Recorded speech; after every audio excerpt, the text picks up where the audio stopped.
जींद के बख्ताखेड़ा गांव की बहू विनेश फोगाट अब जुलाना के सियासी मैदान में अपना दमखम दिखाने के लिए तैयार है। अभी मैं आपको तस्वीरें बख्ताखेड़ा गांव की दिखाऊंगा, जो विनेश फोगाट के ससुराल का पैतृक गांव है। और आप मेरे पीछे देख सकते हैं कि यहाँ लोगों में उत्साह भी है और खुश भी हैं कि उनकी गांव की जो बहू है अब इतने बड़े चुनावी दंगल में उतरेंगी और उनके मुद्दों पर बात भी रखेंगी। तो कैसे देखते हैं विनेश फोगाट, जिनका इतना लंबा करियर रहा कुश्ती में, और वो करियर भी उनका बड़ा कठिन रहा। पिछले साल देखा गया कि कैसे बृजभूषण शरण सिंह के खिलाफ उनका एक लंबा धरना प्रदर्शन चलता है, फिर ओलंपिक्स में उनकी जो परफॉर्मेंस थी वो बहुत बढ़िया चल रही थी, एकदम फिर डिस्क्वालिफिकेशन हो गई और अब वो अपनी सियासी पारी की शुरुआत कर रही हैं और जुलाना विधानसभा से वो लड़ेंगी। देखो जी, जुलाना विधानसभा से उन्हें टिकट मिली है, बहुत अच्छे वोटों से जिताएंगे। और बृजभूषण ने तो जो इनके साथ अन्याय किया था, जो 100 ग्राम वजन बढ़ा के वो कांटे में गलती थी, वो तो उनको पता है। जो उन्होंने गलती करी थी, इंसानियत नहीं करी, उन्होंने एक जलीलपना कराया था। बाकी विनेश फोगाट ने जंतर मंतर पर बैठ के उनको वो तमाचा भी मार दिया था और आज उसको टिकट दी है, तो बहुत बढ़िया बात है। पूरा गाँव, पूरा हल्का, पूरा जिला, पूरा हरियाणा इसके साथ।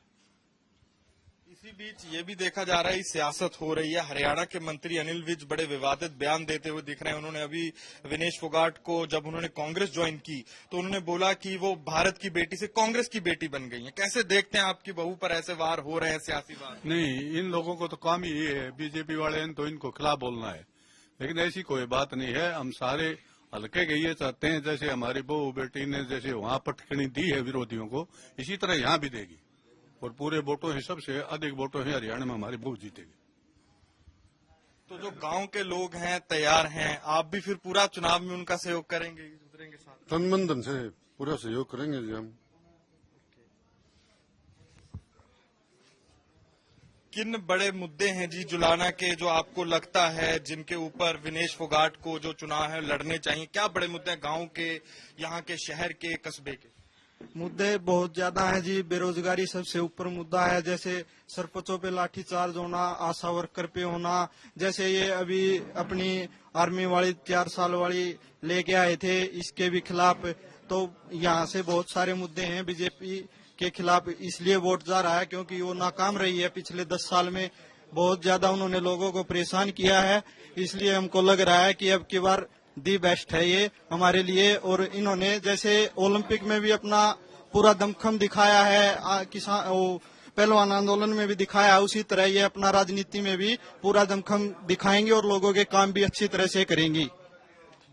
यहाँ देखा जाता है हरियाणा में बेरोजगारी एक बहुत बड़ा मुद्दा है। हम हर कहीं गए, युवाओं से हमने बात की, बेरोजगारी सबसे बड़ा मुद्दा है। मैं बोलूं अगर हरियाणा में किसानी के साथ अगर कोई बड़ा मुद्दा इन चुनावों में है तो बेरोजगारी है। क्या है बड़े मुद्दे जी? बेरोजगारी में खट्टर सरकार ने एक स्कीम लॉन्च की, जिसमें उन्होंने बोला कि हम है ना CET एक एग्जाम लेंगे, जो बच्चा क्वालिफाई कर पाएगा उस बच्चे को हम आगे बैठने चांस देंगे।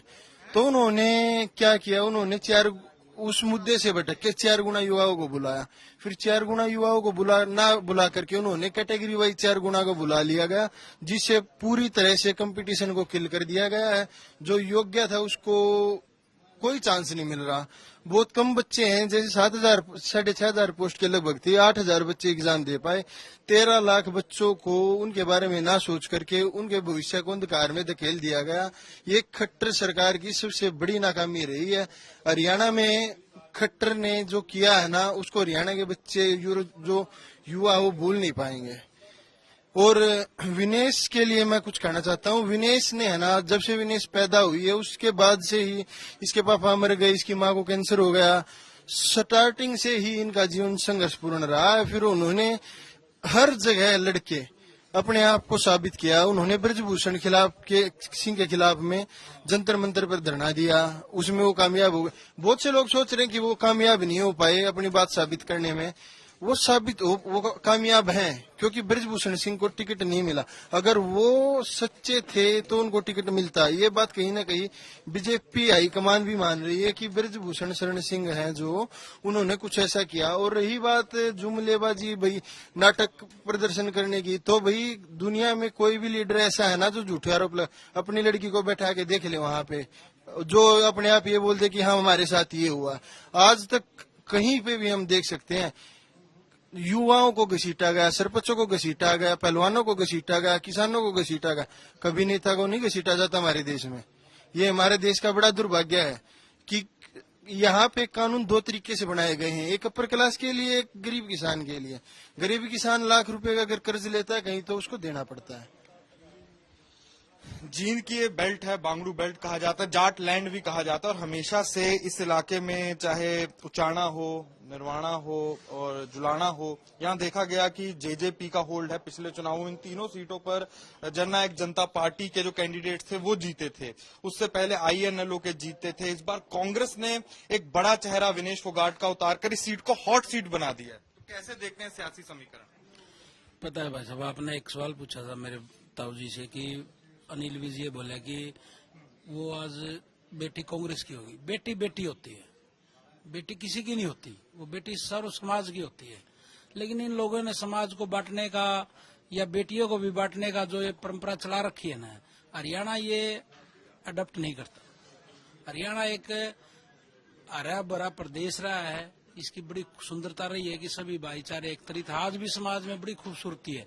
लेकिन इस समाज को इन्होंने बांटने का प्रयास करा है। क्या बेटी किसी समाज की होती है? क्या कांग्रेस की बेटी होती है या बीजेपी की बेटी होती है? बेटी बेटी होती है।